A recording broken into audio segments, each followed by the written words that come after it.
Hey there, Postcard Pros. This is an interview I did with Mac McAvoy. That's his real name. He runs sales at Enthusum, which is a platform that allows you to send hyper-personalized postcards based on triggers and CRMs. They can even go so far as to send a postcard with a video of Mac sitting in front of an empty conference room if you miss a meeting with him and your logo is superimposed on their screen. The types of personalized and triggered sends that they're doing get anywhere between 4 and 40% conversion rates. Crazy, right? Mac has so much to teach us about what it takes to make a highly converting postcard. So let's hear him. See you soon. Enjoy. We're here with Mac McAvoy. Did I pronounce that right? Yeah, you did. First try. It's such a superhero name. I'm always afraid that I'll get it wrong. With Enthusum, you run sales at Enthusum. So give me a rundown. What is Enthusum? What do you guys do? And let's start there. Sure. So I'll give you the biggest dorky answer first. Basically, Enthusum is an offline to online vehicle that leverages hyper personalization to tee up a perfectly timed next step.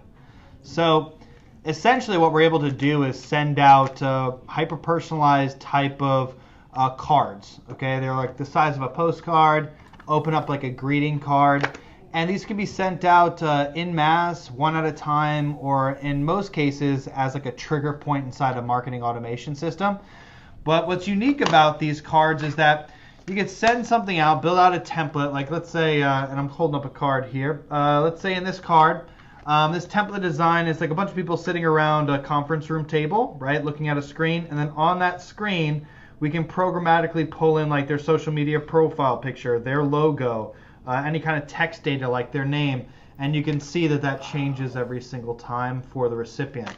So a recipient, gets a card in the mail, they see something of their own on the front, open it up out of curiosity, and on the inside, it's almost like a short invitation for them to go online and see a personal message signed by the sender.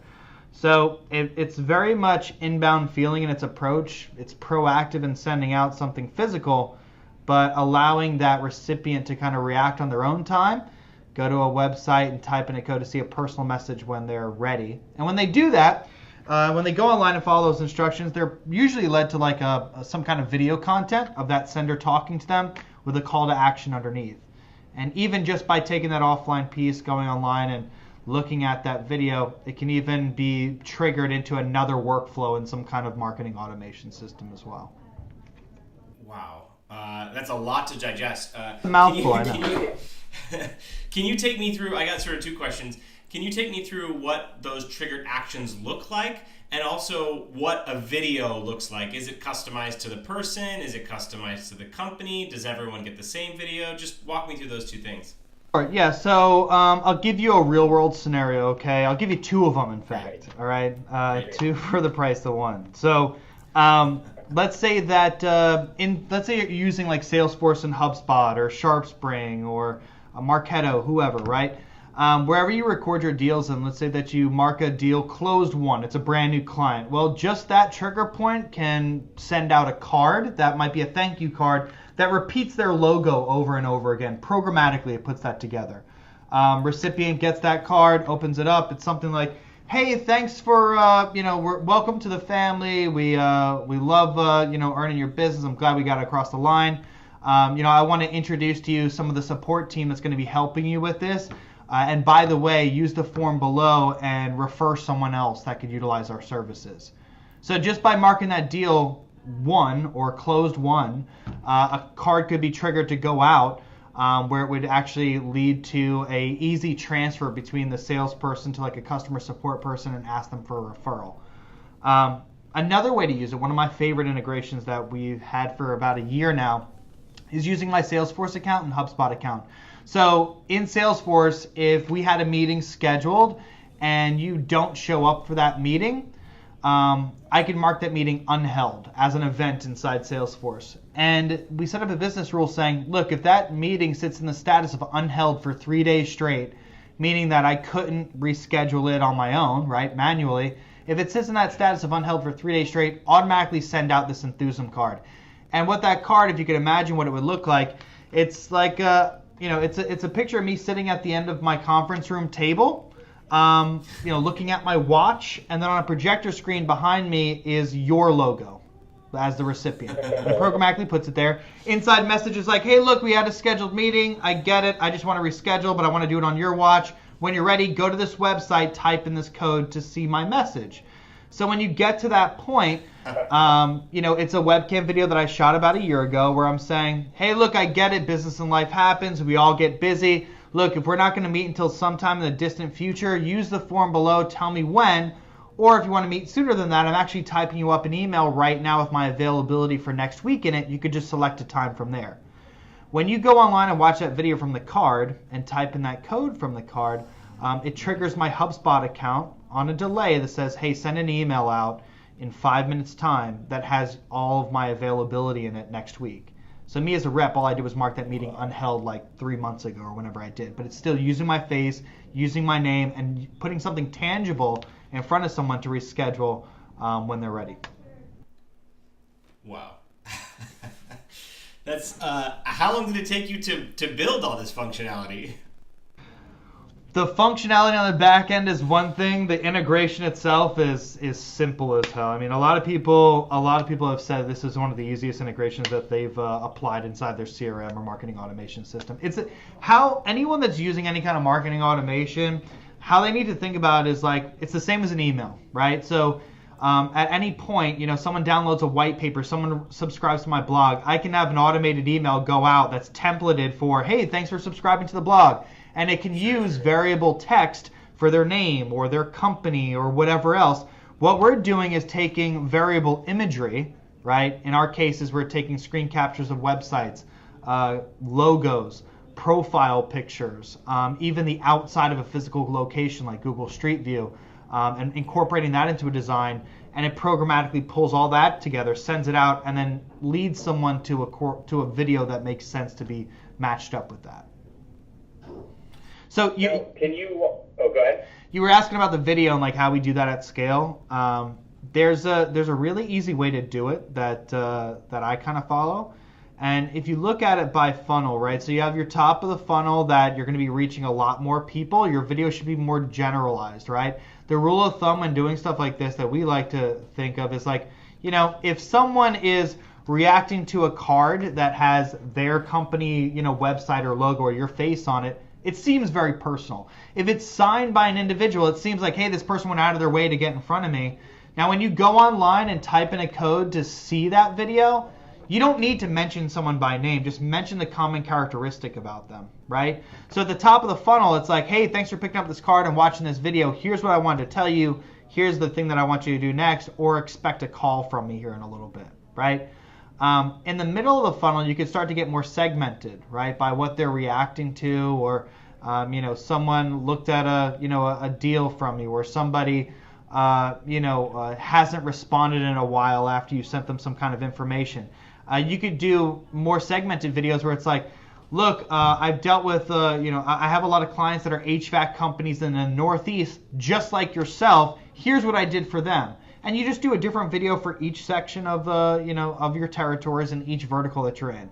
Same thing could be for like a customer support video. If I'm a salesperson, a deal was just closed and I want to introduce the customer support people. Let's say that I have 5 CSMs for just one of me. I would just do 5 different videos. Hey, thanks for coming on board. Really excited to get this relationship going. I wanted to introduce you to Nicole. Hey, thanks for coming on board. I'm really excited to get this relationship going. I wanted to introduce you to Brian. And you could do that for each one of those. You set it up one time, set that up as part of the trigger, or part of that Enthusum template, and it kind of goes from there. Yeah. So talk to me about the templates and how many of your cards involve follow-up videos. Like, is video the best medium that you have found to get people to respond? Yeah, walk me through some of those pieces. Yeah, you can have with Enthusum, you could have someone lead to any kind of existing web page. So if it's just if your goal is to lead them to some kind of landing page and go to whatever kind of a campaign that you're promoting right now, you can always do that. We can lead them to any kind of PDF, but we absolutely are big believers in video over here. By 2019, the stat is like 80% of all content on the internet is going to be consumed by video. So if you're 2019 is not far away, and with video too, when we first started, it was very much big studio videos, right? With like green screen background, we can make whatever you wanted with like a whole script and everything. And, if you're sending out something that's that personal, and it's leading to what seems like a big marketing video, it's almost like the gig is up. So people want to buy from other people. It's really called human to human selling. And that's what we're promoting is, when it comes to a technical sale or something that takes some consideration, you still want to feel like you're in good hands with an individual. And that's exactly what this is geared up to do. So can you talk about the template process? Do your templates involve the video piece? Does it guide you through that? Just walk me through what your templates section looks like. All right, so an Enthusum template, if you think about Enthusum, it's really a breadcrumb trail. It's, hey, here's a picture on the front of this card that's appealing enough to open it, right? Here's a message on the inside that's speaking to me from an individual to make me curious enough to go online. And then when they go online, it's like, here's what I'm consuming online, and the conversation that follows, whether that's an email or a phone call or whatever else in the moment, that's all, that value proposition is broken up amongst all those breadcrumb trails, or amongst that breadcrumb trail, amongst all those points. So like when it comes to a template, like this card I'm holding up here, so I've got the outside of an individual's house, that's the variable, okay? And then I have a bunch of zombies standing in front of their house. So that's kind of like a static image. It says mail isn't dead. And the slime writing, that's static as well. And then like I can incorporate their logo as well. And that's a variable image. If this is actually to an at-home or what's it called, a remote employee for this company. So this design with the variable, whether it's a logo, whether it's street view, whether it's their website or a social media profile picture, that's one part of the template. The message on the inside here is another part to the template. And then when they go online and watch that video and the call to action underneath it, that's the final part of that template. So all those combined makes an Enthusum template. You've got an online, like a landing page that you guys do. Yeah, exactly. For the customer. Cool. So is this only for folks that have qualified leads inside of Salesforce or HubSpot with addresses? Like, who is the very best customer for you? And do you guys ever send out just like cold postcards to like address lists? Yeah, absolutely. So we find there's really like three types of Enthusum customers that come across the line. One are those prospects or clients that are very much used to digital marketing, but not direct mail, right? They're not, and for a lot of those guys, it's like direct mail seems archaic, but not when you're doing this level of hyper personalization, and really half of the product is only the offline piece. So for those guys that are used to digital marketing exclusively, what they've seen over the years is that their conversions start kind of tailoring off because of just the amount of noise and that's in the space. So this is an offline piece that hangs around for a lot longer than an email. I mean, it's kind of hard to throw out something that has your house on the front or your own face on the front. It's like bad karma, to put that in the trash. But, it boosts their conversions in their digital efforts. And for a lot of them, it's a catch-all, right? Hey, look, I'm sending out this email cadence. If that's not working, let me send this physical piece that's going to hang around for a lot longer, and I'm still going to know when they're reacting to it and get them back online. The second type of person that really is a good fit for us are those companies that are very much traditional direct mailers, but they don't do anything digitally.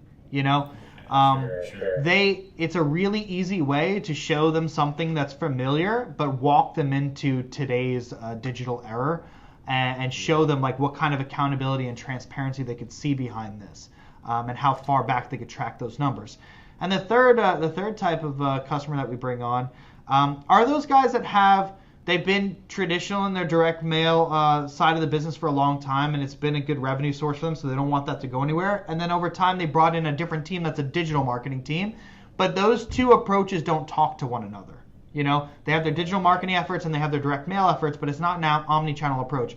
Enthusum is really the software that goes in between that, that allows them to have it all speak the same language and interact with one another. Now, talk to me about how many like in a given month, how many cards do you guys send? For us or for our clients? Well, both. Like, what is your, so you guys are using Enthusum to market Enthusum, presumably. Mm-hmm. Yeah. So how many, for Enthusum, how many cards do you guys send, and what's your overall volume in a given month? It really ranges. It ranges for us on what we have going on. If we have a trade show, if we have several trade shows in a month, we might be mailing to that entire list. If we've met X amount of people at those shows, also follow-ups from it. It could be, a 3-part series leading up to that trade show, which we've had a lot of success with. And then other months it might just be, hey, we identified a particular vertical that we want to go after, and we pull a list from that. Usually for us internally, it could be anywhere from, 7,000 cards to 40,000 cards in a month. It just depends. For our clients, we have clients that they have a very small universe, and these triggers are only sending out a couple of cards every month. But usually when you have a smaller universe, it means that each deal is worth a hell of a lot more for you. So we have clients that'll send out as little as, one day there might be 5 cards in a queue to go out for print that day. It might be 1. It might be 5,000. It doesn't matter. Everyone's kind of riding the same network of printers and getting the same volume discount. We have other clients that are doing, 40,000 cards every single month, just on an automatic, schedule that goes out every month. Yeah.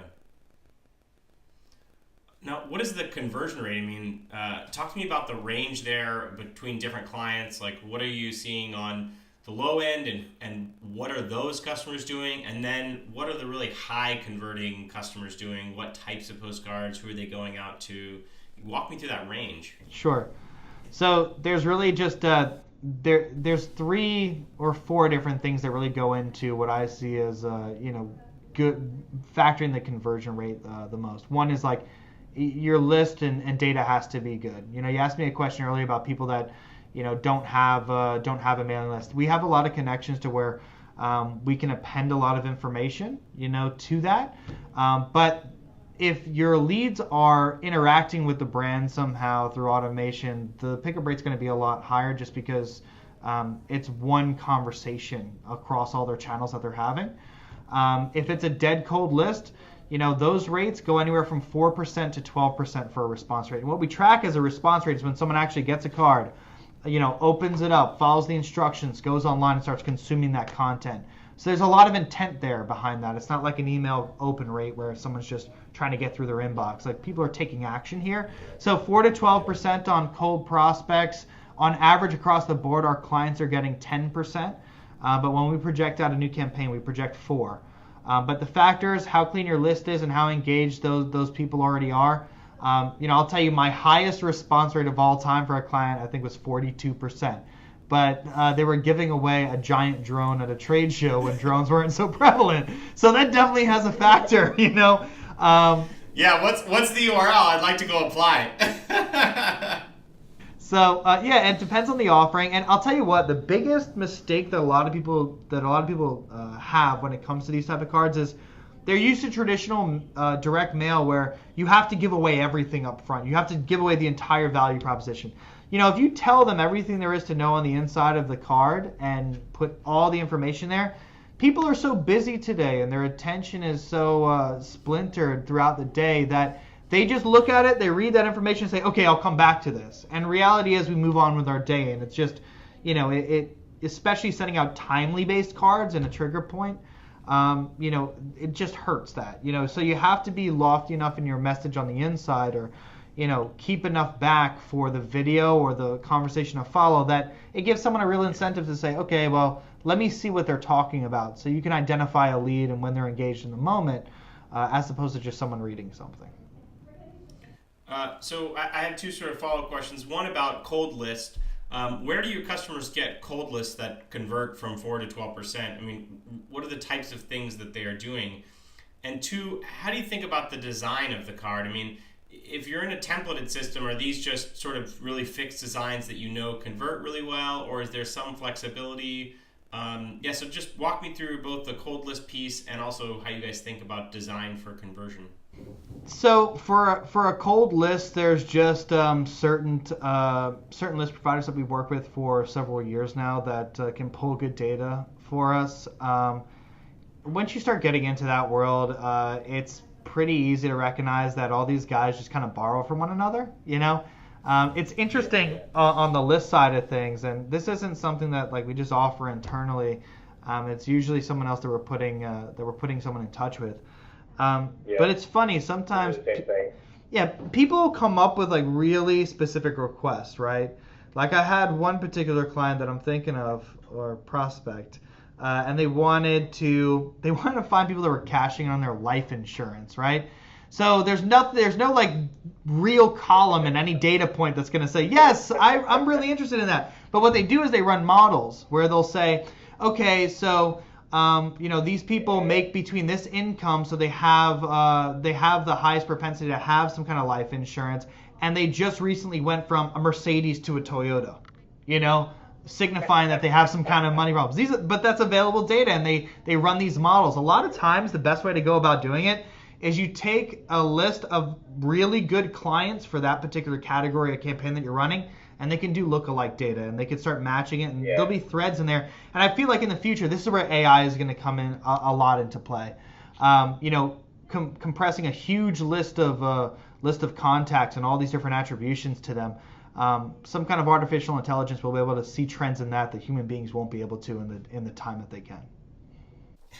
One of the just a side note, one of the things that we did for a client was we looked at every single house from space, and we excluded houses that looked like they had solar panels on them. So Very cool. There's a lot of crazy stuff you can do for list enhancement. Yep. There's programs out there that can look at the perimeter of your property and your house, and an AI can make it look like there's trees and landscaping around that house as well.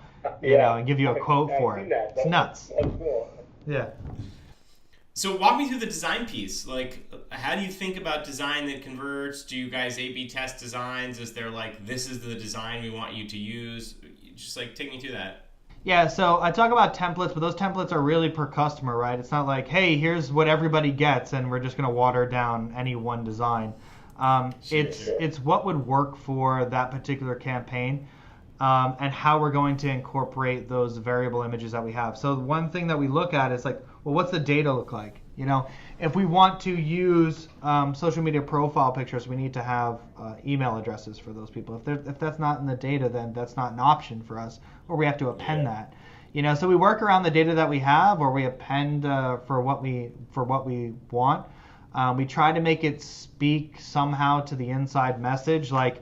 For instance, this card that had a bunch of people sitting around a desk looking at a monitor that says a name and has a profile image, that's for a video conferencing, card. So this was an event that one of our clients was putting on, inviting CIOs to a technology day where they could see some of their video conferencing equipment and other AV supplies. So this just made sense for that.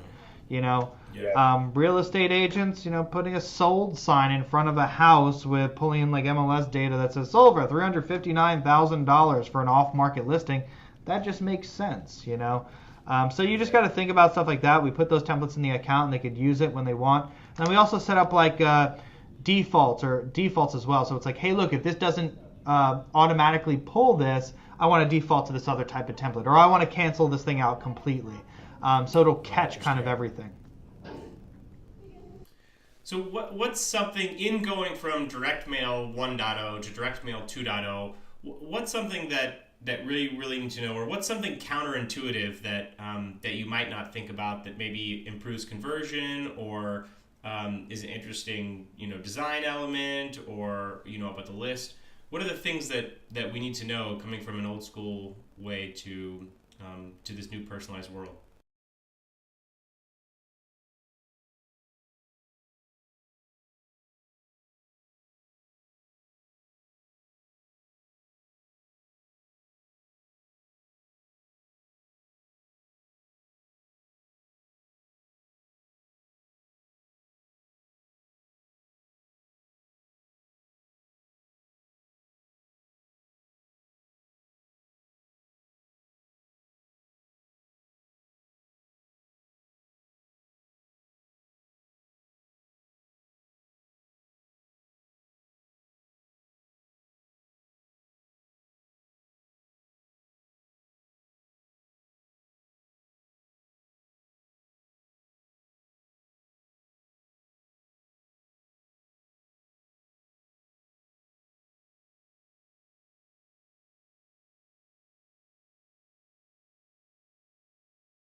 It's funny. I think that Facebook will be a really interesting channel going forward because the medium allows people to just have conversations. I mean, that's one reason why why I run Postcard Pros on Facebook, because it's like I just want to get the message out there about what's possible with Direct Mail 2.0 and what are the types of things you can be doing to communicate to your customers. And I had a conversation with a company that sends 12 million, has sent over 12 million cold emails, and their conversion rate is... I think I got one of those. What? I think I got one of those emails. The chances, the probability of me getting one are pretty good, right? 12 million. God. Yeah, it's true. But it was just funny because we were talking about the conversion rate there is like, if you get 2%, you're doing really, really well. And even after like one of their customers was sending 64 follow-ups, and I was like, whoa, that's so many follow-ups. I feel for the person on the other side of that. God. Well, I mean, they're doing some triggered stuff, so maybe it was maybe there were some reasons for those follow-ups, but it was really fascinating to me that in many cases direct mail can actually convert way better. It all comes around. It all comes around, It's just another vehicle. Can we talk about Direct Mail 3.0 and where it's going? Because that's something I'm really interested in. Okay, yeah. So here's my theory. Call me a futurist, whatever. Look, you heard it here. Okay. Here's what I think is going to happen.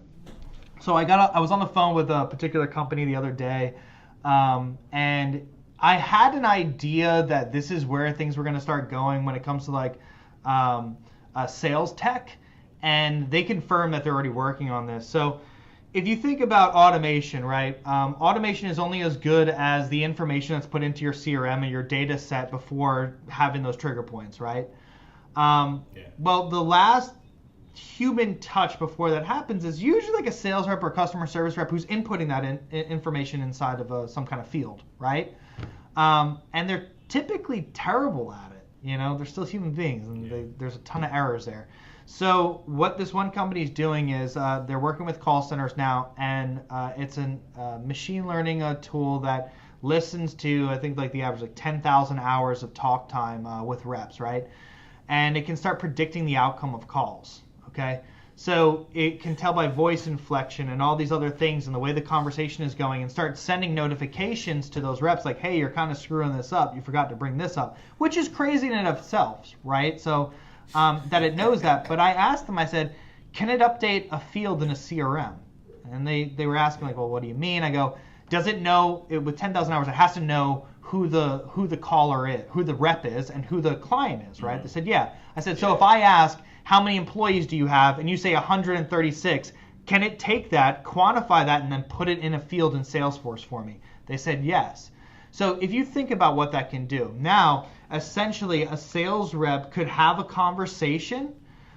It can update all those fields automatically without them inputting anything on a keyboard, right? And now with all that information, it can set up some kind of automation. So think about how direct mail is going to look, okay?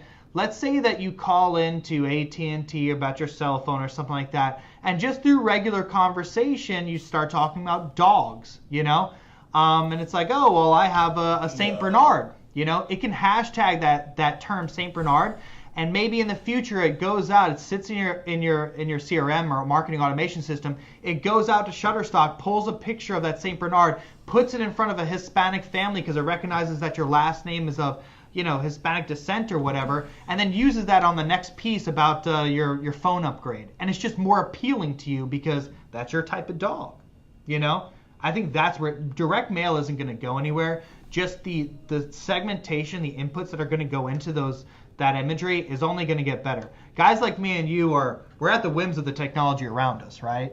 And it's just what we can do with that technology that kind of is available at the time. But I think that's where it's going.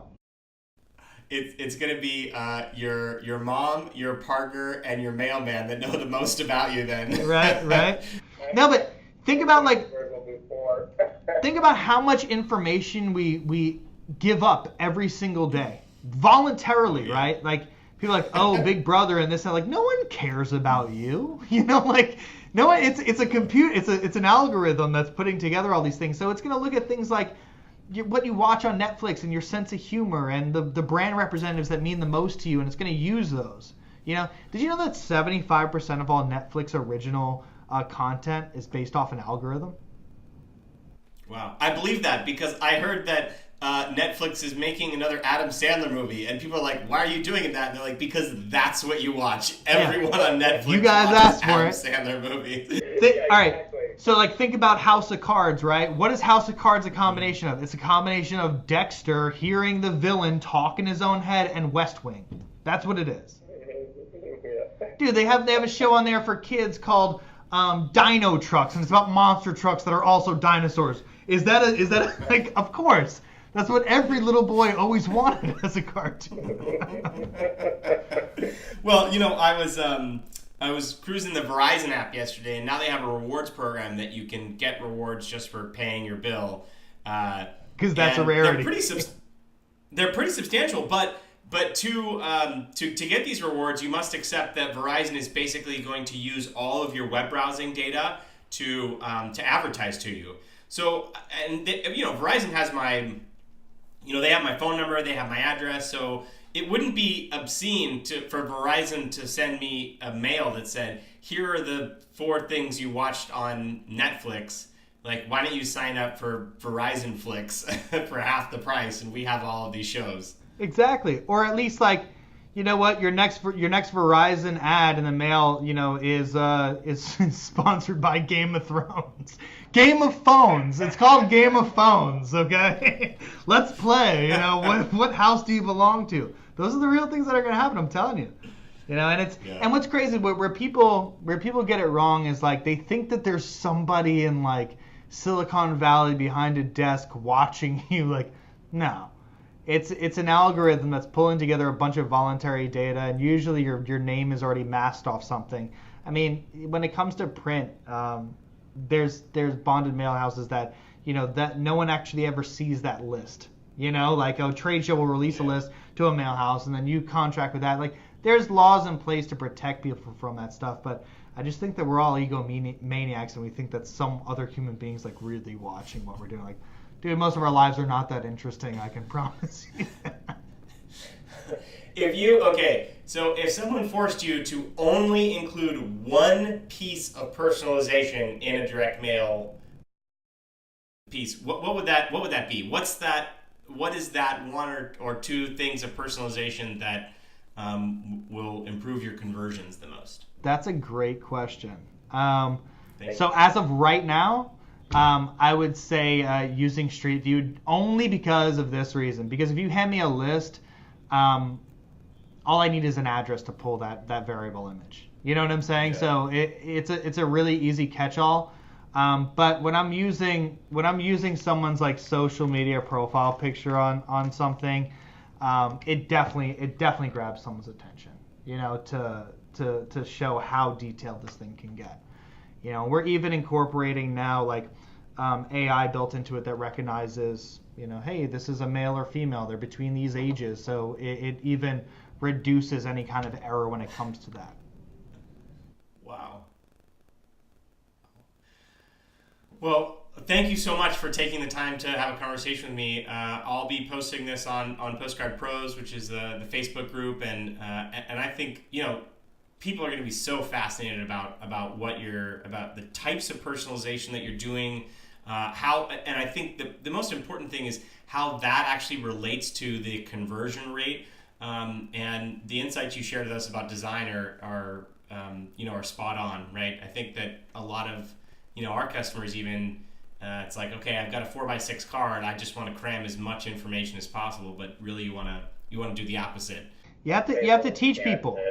Not everyone's going to know that, and then once that light bulb goes off, they get it. It just makes logical sense, All right, leave us with one last thing. What else should we know about Enthusum or about direct mail? Give us one last insight, Mac. Print isn't going anywhere. It's just another vehicle, and it's not nearly as crowded as a lot of digital places are. it's not going anywhere. It's only going to get more segmented and personal. And the people that are looking at it as another vehicle to use amongst their other channels, those are the ones that are going to win market share. That's it. Yeah. Yeah. All right. Thanks so much, Mac. Take care. Thanks, bud. All right, man. Bye-bye.